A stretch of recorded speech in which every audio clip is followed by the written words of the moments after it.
નમસ્કાર મિત્રો સ્વાગત છે તમારું અમારી યુટ્યુબ ચેનલમાં। આપની સાથે હું છું પિનલગીરી ગોસ્વામી।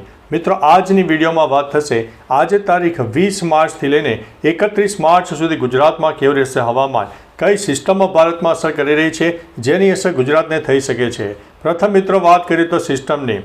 ઉત્તર ભારતના ઉત્તરી પટ્ટામાંથી વેસ્ટર્ન ડિસ્ટર્બન્સ ધીમે ધીમે ચાલ્યું તો ગયું છે, પરંતુ હિમાલયની ગિરિમાળાથી લઈને પૂર્વ ભારતના અનેક ભાગોમાં આ વેસ્ટર્ન ડિસ્ટર્બન્સની વધારે અસર જોવા મળનારી છે।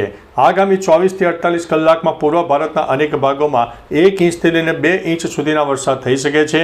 એટલે કે મધ્ય ભારતનો પૂર્વ તરફનો વિસ્તાર અને પૂર્વ ભારત સમગ્ર ગણીને ચાલવો। એટલે કે અત્યારે વરસાદની મજબૂત સિસ્ટમ સક્રિય થવાને કારણે પૂર્વ ભારતમાં જોરદાર વરસાદ થઈ શકે છે। બીજી તરફ સિસ્ટમની વાત કરીએ તો પાકિસ્તાનમાં એક સાયક્લોનિક સિસ્ટમ સર્જાઈ છે, બંગાળની ખાડીમાં એક એન્ટી સાયક્લોનિક સિસ્ટમ સર્જાઈ છે, દક્ષિણ પૂર્વ ભારતમાં એક સાયક્લોનિક સિસ્ટમ સર્જાઈ છે, જેના સંયુક્ત ભાગરૂપે થઈને આ મધ્ય ભારતના પૂર્વ તરફના વિસ્તારો અને પૂર્વ ભારત ઉપરાંત ઉત્તર ભારતના પણ અનેક વિસ્તારમાં છૂટોછવાયો વરસાદ પણ થઈ શકે છે। આ જે સમગ્ર સિસ્ટમ છે તેની અસર ગુજરાતને થશે, કારણ કે ગરમીમાં ચોક્કસથી રાહત મળશે। ગુજરાતમાં વરસાદની સંભાવના નથી, કોઈ વિસ્તારમાં આંશિક વાદળોનો રાઉન્ડ છવાઈ જાય, પરંતુ આ સિસ્ટમને લીધે થઈને ગુજરાતમાં વરસાદ પડે તેવી શક્યતા બિલકુલ નહીવત છે। પરંતુ મિત્રો સિસ્ટમો જાણવી ખૂબ જ જરૂરી બનતી હોય છે।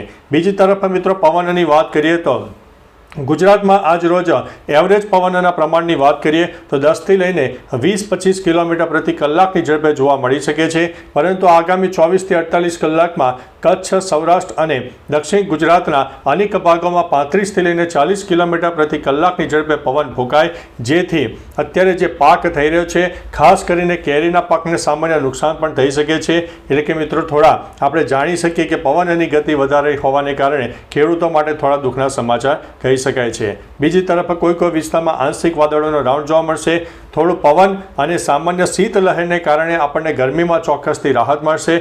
મહત્તમ અને ન્યૂનતમ તાપમાનની વાત કરીએ તો ન્યૂનતમ તાપમાન 20 થી લઈને 24 ડિગ્રીની આસપાસ જોવા મળે, જ્યારે મહત્તમ તાપમાન 35 થી લઈને 39 ડિગ્રીની આસપાસ જોવા મળી શકે છે। પરંતુ મિત્રો આગામી 24 થી 48 કલાક બાદ મહત્તમ તાપમાન ધીમે ધીમે વધી શકે છે, જેમાં 40 ડિગ્રી કરતાં પણ વધારે તાપમાન જાય તેવી શક્યતા હાલ દેખાઈ રહી છે।